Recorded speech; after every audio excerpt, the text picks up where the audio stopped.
The champagne was still cold in my hand when the phone rang, shattering the quiet moment I'd imagined would mark the start of my peaceful new life. My son's voice, sharp with entitlement, sliced through the calm like a blade.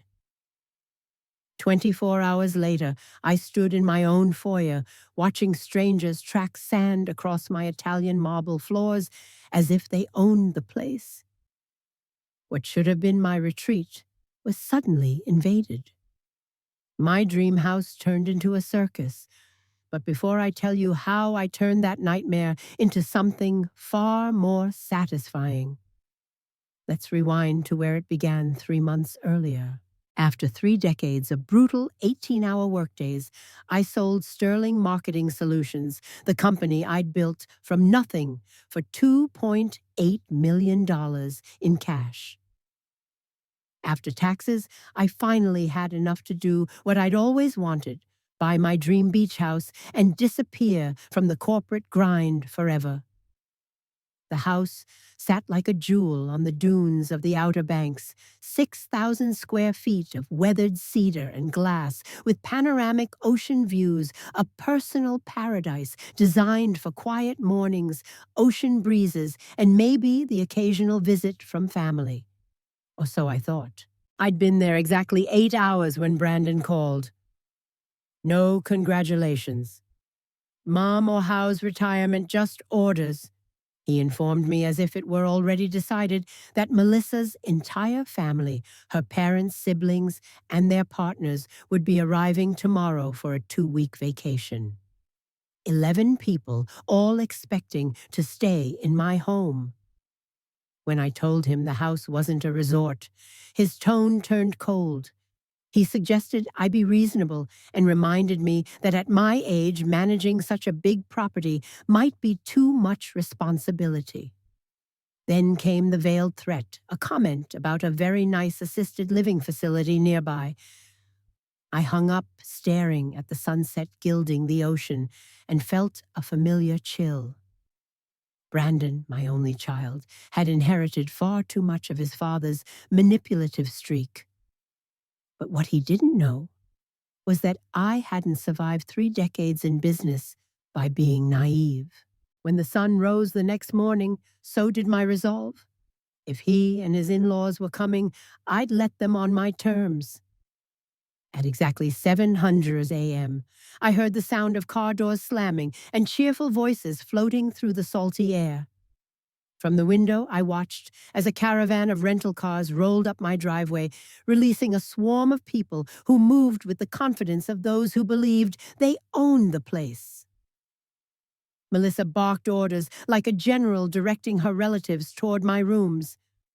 Her parents, dressed in matching vacation outfits, strolled past me without introduction and wheeled their luggage into my master suite. The others dispersed across the house, claiming every inch of available space. I stood quietly in the hallway observing. Melissa greeted me with a breezy, "Oh, Eleanor, Brandon said you'd moved upstairs already. Great Mom really needs the ground floor bedroom for her arthritis." My groceries were soon replaced with their special diet supplies as Melissa reorganized my pantry. The audacity was almost artful. But instead of arguing, I smiled, offered to move my things to the garage fridge, and spent the afternoon making a few strategic phone calls. My attorney confirmed that the deed and ownership structure were airtight. My accountant refreshed me on the property's legal setup. And finally, I called a trusted investigator, an old contact from my acquisition days, and ordered background checks on every member of my new guests. By dinner, my peaceful home looked like a resort under siege. Pool toys littered the deck, wet towels draped across antique furniture, and Melissa's parents complained loudly about the water pressure. As I poured myself a quiet glass of wine, I decided to give them just enough rope to hang themselves. The next morning, I found Patricia, Melissa's mother, commanding my kitchen, preparing what looked like a joyless gluten-free feast. Without looking up, she handed me a 3-page shopping list filled with urgent requests, like organic coconut milk, and non-cardboard gluten-free bread.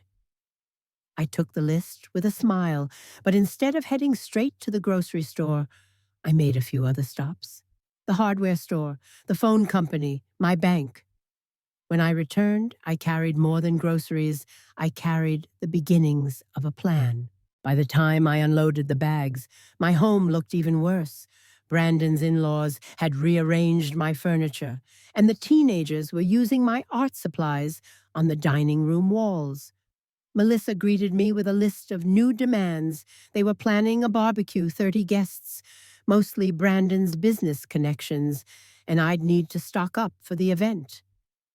I looked at her, the calm never leaving my voice. 30 people in my house without my permission. That sounds like quite a party. She beamed, oblivious to the warning in my tone. That night, while they laughed on the deck, I sat in my garage dialing an old friend. Tom, it's Eleanor Sterling. I need a favor. Can your catering company handle a last-minute event for 30 people tomorrow night? Money's no object. By the next evening, as luxury cars filled my driveway and guests spilled onto my deck, the trap was set. Melissa's casual barbecue transformed before their eyes.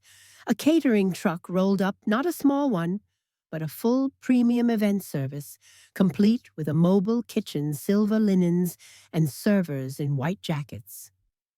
"What's this?" Melissa stammered. "Dinner," I said brightly.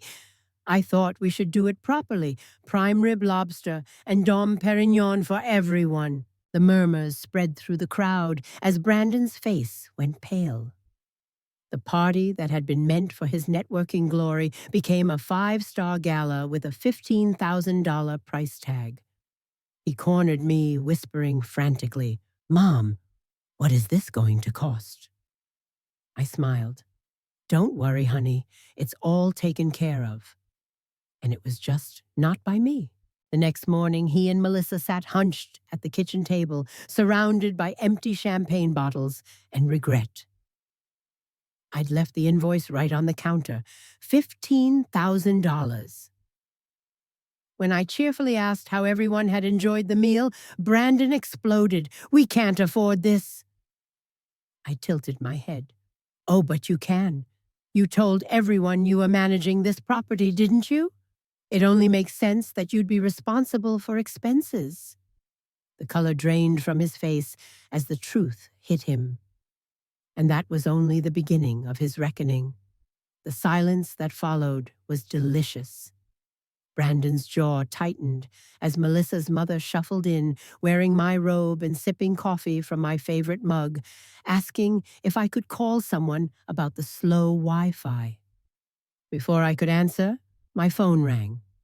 The caller ID read, "Coastal Properties Real Estate." I put it on speaker. "Mrs. Sterling, we're confirming details about your beach house listing." The woman said cheerfully. "My what?" I asked. She hesitated. "Your son, Mr. Brandon Sterling, contacted us yesterday about selling the property. He said he was authorized to represent you." The room froze. Brandon's face turned a shade I hadn't seen since his teenage years, the color of guilt and panic combined. Melissa's fork clattered to the table. I could almost hear his brain scrambling for an excuse. "I see," I said evenly. "Well, Mrs. Morrison, Mr. Sterling is not authorized to represent me. Thank you for letting me know. I'll be filing a report for attempted fraud." When I hung up, I turned slowly to face my son. "Get out." He blinked. "Mom, you can't be serious." I said, "Get out, all of you. You have 2 hours to pack and leave before I call the police." They scrambled, tripping over suitcases and egos alike. Patricia muttered about ungrateful hosts, while Melissa hissed at Brandon for ruining everything. He tried one last time to salvage control. "You're making a huge mistake, Mom. You can't live here alone forever. You'll regret this when you need family, and we're not there." I smiled, the kind that comes right before a checkmate. You're absolutely right, Brandon. I can't manage this house alone. That's why I sold it. The silence was exquisite. Melissa froze mid-step, towel half folded. Brandon's mouth opened and closed like a fish out of water. I walked to my desk, retrieved a folder, and placed it on the table.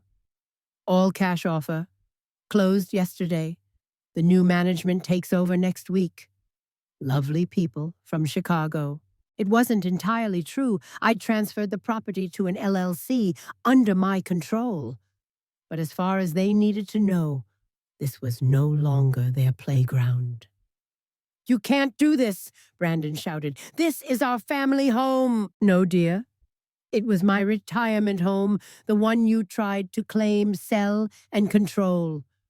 You were right about one thing. I need family I can count on. I just realized you're not it." By noon, my driveway was finally quiet again. As the last rental car disappeared, my phone rang once more. "Miss Sterling," said a polite voice. "This is David Chen from Outer Banks Property Management. We're confirming the first rental guests arrive tomorrow. Payment has cleared $8,000 for a 2-week stay."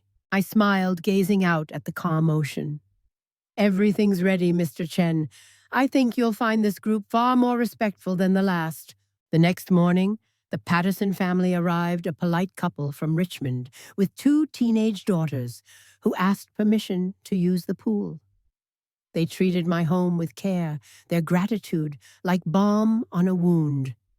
And as I sat on the deck with my coffee, watching them settle in, I realized that my son's greed had handed me something precious, peace and profit.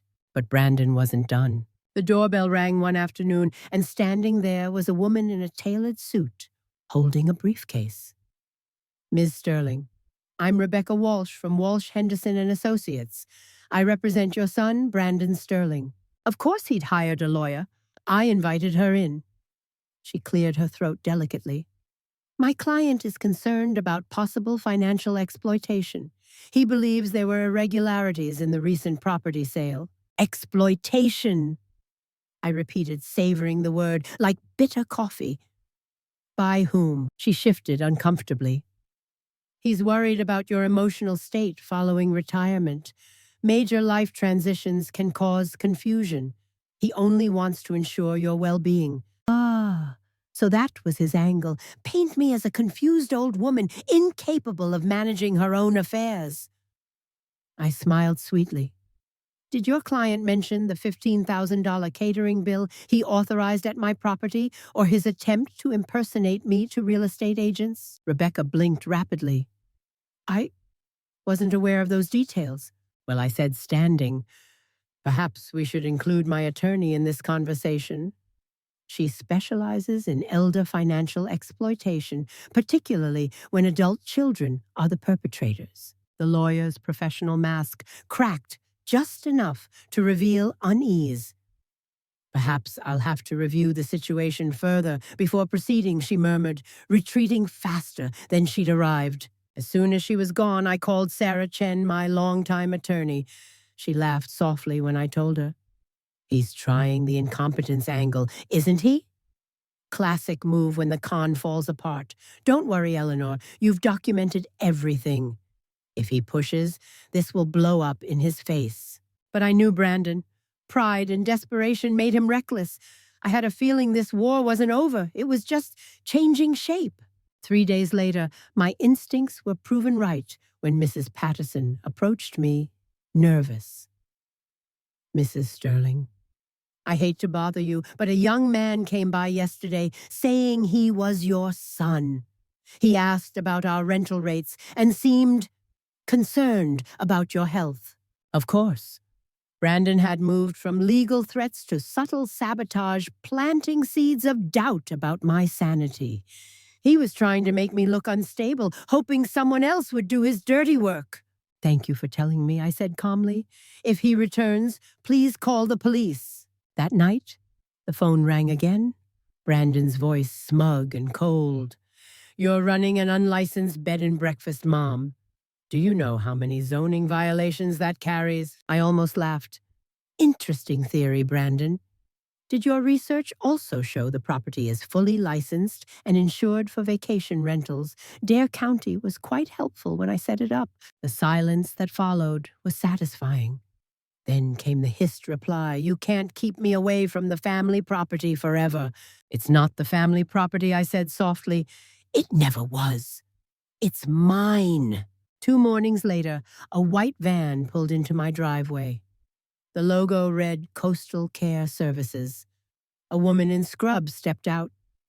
"Mrs. Sterling," she said gently, clipboard in hand. "I'm with Adult Protective Services. We received a report about possible self-neglect and elder exploitation." For a moment, I couldn't breathe. My son had reported me to the government. The woman's professionalism was impeccable, but her presence was a dagger to the heart. My son had actually called Adult Protective Services on me, accusing me of being an abused, incompetent elder. The humiliation burned, but beneath it simmered something colder resolve. "Of course," I said evenly, though my hands trembled slightly. "Please, come in. You'll want to see everything for yourself." For the next hour, Miss Torres moved through the house, clipboard in hand. She checked my refrigerator for food, examined my medications, asked about my finances, and assessed whether I seemed mentally coherent. I cooperated fully, offering documents, receipts, and a calm demeanor that made her blink in faint surprise. When she finished, she set down her pen. "Mrs. Sterling," she said quietly, "I have to ask who filed this report." "My son," I replied, "because I refused to let him use my home as a free resort. When I told him no, he threatened to put me in a nursing home." This is just the next step in his campaign to make me look incapable. Her expression hardened with professional outrage. "So this report was malicious." "I prefer the word strategic," I said softly. "But not by me."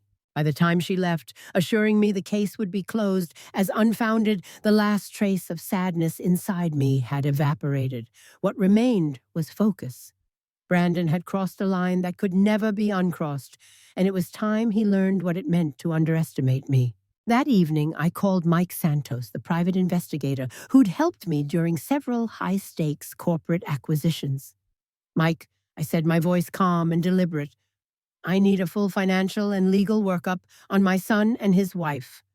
Go as deep as you can. I want to know what they had for breakfast last Tuesday." He chuckled darkly. "Understood. You'll have it within 48 hours.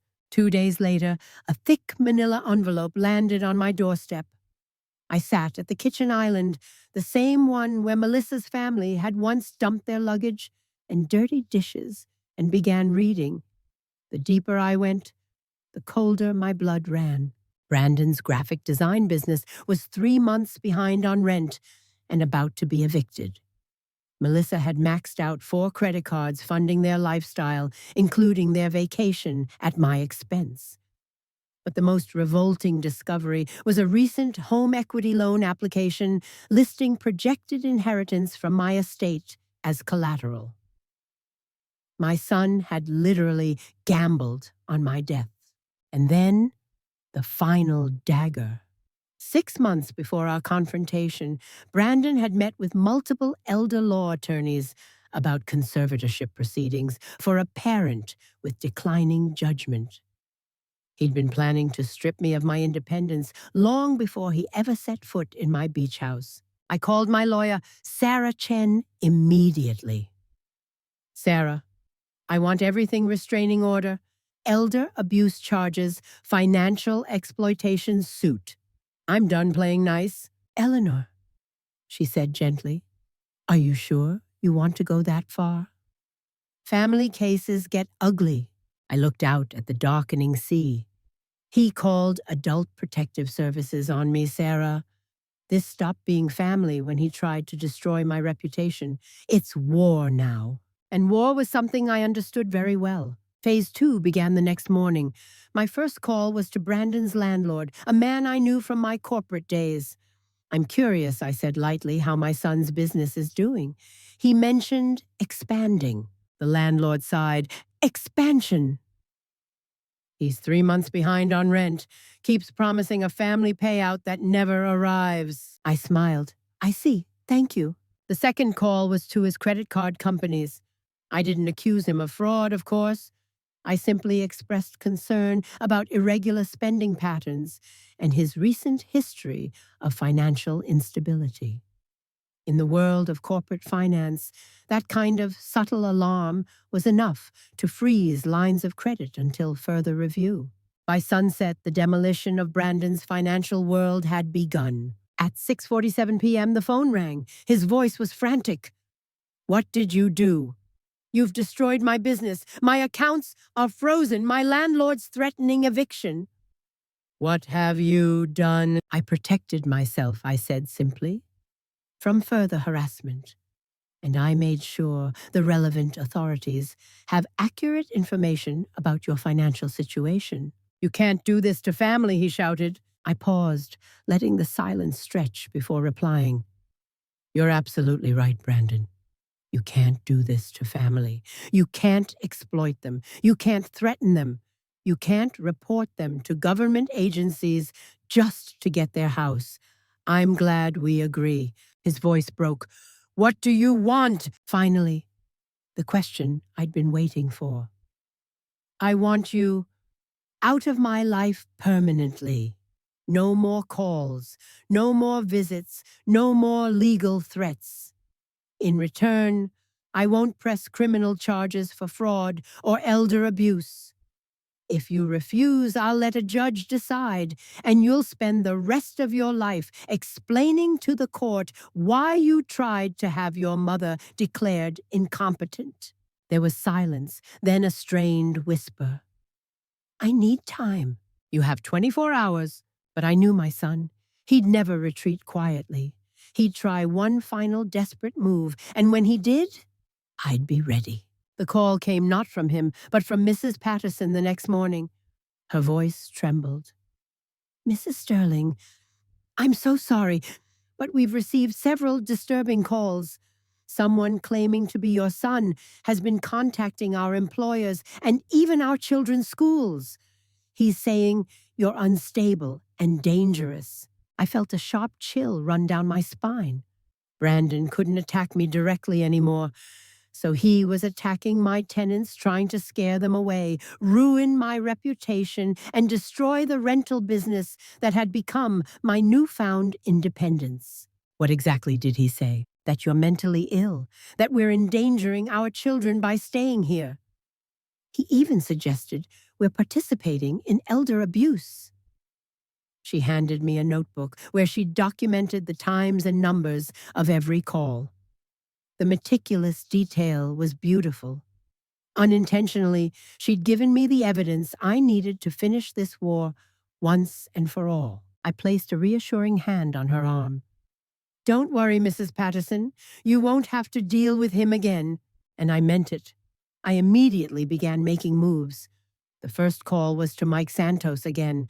"I need full documentation. Every phone number, every call, every message. Track it, record it, and tie it directly to Brandon Sterling. If he wanted to destroy my reputation, I'd make sure his collapse was public, legal, and permanent." My second call was to Sarah Chen. "File everything I said," my voice steady. "Restraining order harassment charges, elder abuse claims, civil and criminal. He's crossed the line." She didn't argue this time. "I'll start the paperwork," she said simply, but the final call was the one that would end it all. I called Brandon. "We need to meet in person," I told him. "Today." He hesitated, his arrogance finally cracked by fear. "Maybe we should cool off." "Today, Brandon. Or tomorrow I let a judge handle it. And you'll be explaining to a courtroom full of strangers why you've been harassing your mother and her tenants." 2 hours later, we sat across from each other in Sarah Chen's office. He looked smaller somehow, his suit rumpled, his eyes haunted. Gone was the confident man who'd strutted around my house like a conqueror. Sarah spread a neat stack of documents across the polished table. Before we begin, she said, let's review what's on record. She listed each point carefully, her voice calm but lethal. Brandon's attempt to impersonate a property owner, his false report to Adult Protective Services, his harassment of paying tenants, his repeated financial manipulation, and his documented attempt to establish legal control of my estate. Every word landed like a hammer. By the time she was done, the color had drained from his face. I looked at him. Brandon, 6 months ago when you started researching conservatorship, you made a choice. You decided to treat me as an obstacle, not as family. Everything that's happened since is a consequence of that. His eyes widened. How did you? I know about the lawyer consultations. I know about using my projected inheritance as collateral for loans. I know about every debt, every lie. Sarah slid another document toward him. This is a complete financial audit of your household, she said. The spending patterns, the timing, the intent, it all paints a very clear picture of motive. He looked down at the pages, his hands trembling. What do you want? He whispered. The truth. I said. When did you decide that I was more useful to you, incapacitated than independent? When did love turn into control? For a long moment, he said nothing. Then finally, he looked up. It started after Dad died. His voice cracked. He told me you'd need guidance, that women your age couldn't make big financial decisions without help. He made me promise to take care of you. The admission hit me like a slap. My late ex-husband, manipulative to the end, had poisoned our son's mind long before he was gone. And when I sold my company for millions, you thought I'd lost my mind, I said quietly. He nodded miserably. I just wanted to protect you. The beach house, 6,000 square feet alone. It didn't make sense. I thought you'd get taken advantage of. I thought if I managed it, I could keep you safe. Safe? I repeated softly. By threatening to put me in a nursing home, by calling government agencies on me. His face twisted. You wouldn't listen. You had money you weren't using, space you didn't need, and family who could have benefited. You were being selfish. I stared at him for a long time. Family, I said at last, isn't about entitlement. It's about love and respect. You use neither. Sarah leaned forward. Mr. Sterling, did any of the attorneys you consulted actually say your mother showed signs of incompetence? He shook his head. They said it could be possible with age. So you were shopping for validation, not truth, Sarah said flatly. That won't help you in court. I stood. Sarah, file everything. I want every legal barrier possible between this man and my life. He rose too desperate now. Mom, wait. Please, we can fix this. I turned to him, the weight of decades in my chest. No, Brandon, we can't. Sons don't call Adult Protective Services on their mothers. Sons don't impersonate them to sell their homes. And sons don't treat their parents as retirement plans. He flinched as though struck. I can change. Too late, I said quietly. Trust once broken, this completely can't be repaired. I paused at the door. Oh, and that $15,000 catering bill, the company will be contacting you. You made those decisions as property manager, remember? His shoulders sagged. The man who once believed he could control everything looked utterly powerless. 6 months passed. The beach house thrived as a vacation rental and wedding venue, bringing in steady income and, more importantly, joy. One afternoon, I received a wedding invitation from the Patterson family. Their daughter wanted to marry at the most peaceful place they'd ever stayed. I said yes, smiling at the irony. My son's betrayal had created the opportunity for my new beginning. Brandon reached out one last time through his lawyer, a letter of apology begging for forgiveness and suggesting family counseling. I didn't reply directly. Sarah sent a single line in return. Ms. Sterling has moved on with her life and wishes you well in yours. And that was true. I'd moved on to a life of quiet mornings, warm sunsets, and peace untainted by manipulation. Sometimes when I sat on the deck watching the tide roll in, I felt a flicker of sadness for the son I'd lost. But it never lasted long. Because the truth was, I hadn't lost my family, I'd simply learned what family really meant. Sometimes the people who call you selfish are the ones who've mistaken your kindness for weakness. And sometimes the greatest act of love is refusing to let someone destroy you, even when that someone shares your blood. If you enjoyed this story, don't forget to like, share, and subscribe for more tales of strength, resilience, and poetic justice. And if you've ever stood up for yourself against those who underestimated you, share your story in the comments below. Your voice matters.